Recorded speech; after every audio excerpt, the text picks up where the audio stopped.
প্রধানমন্ত্রীর অফিস থেকে চুরি হওয়া লাল টেলিফোনের তার এত গুরুত্বপূর্ণ কেন?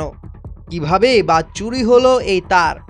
দেশের সবচেয়ে সুরক্ষিত ও কঠোরভাবে সংরক্ষিত এলাকা হিসেবে পরিচিত বাংলাদেশ সচিবালয় থেকে স্বয়ং সরকার প্রধানের বিশেষ যোগাযোগ মাধ্যমের তামার তার চুরি হয়ে যাওয়ার রোমহর্ষক ঘটনাটি পুরো নিরাপত্তা প্রশাসনকে চরম বিব্রতকর পরিস্থিতিতে ফেলে দিয়েছে। একই সাথে তা বড়সড় প্রশ্ন তুলে দিয়েছে রাষ্ট্রের অভ্যন্তরীণ নিরাপত্তার নির্ভরযোগ্যতা নিয়ে। আসলে লাল টেলিফোন বা রেড ফোন কি এবং কিভাবে এটি কাজ করে? এটি কোনো সাধারণ টেলিফোন নয়, বরং এটি একটি অত্যন্ত সুরক্ষিত, এনক্রিপ্টেড এবং closed loop direct communication network.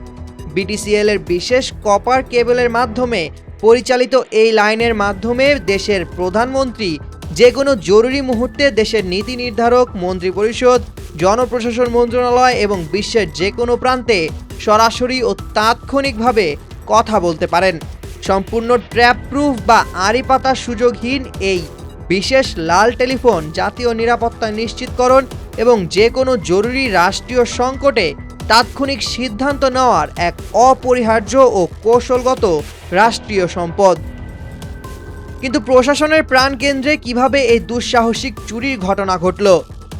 ঘটনার সূত্রপাত 25 মে শুরু হওয়া কোরবানির ঈদের 7 দিনের দীর্ঘ ছুটির সময় সচিবালয়ের 1 নম্বর ভবনের ছাদে স্থাপিত এই লাইনের 8 কেজি 200 গ্রাম কপার তার কেটে নিয়ে যান রঞ্জন চন্দ্র নামের এক আউটসোর্সিং কর্মী।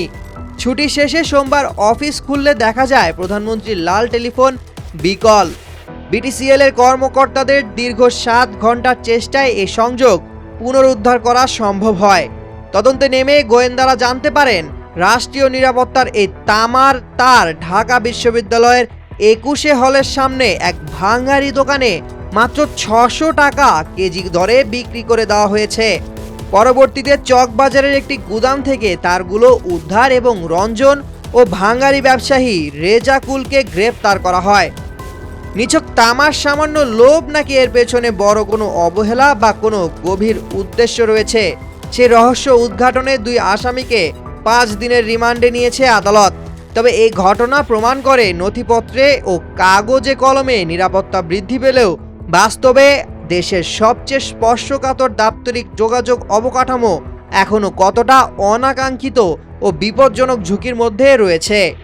সামিউল জয়, 21 টেলিভিশন।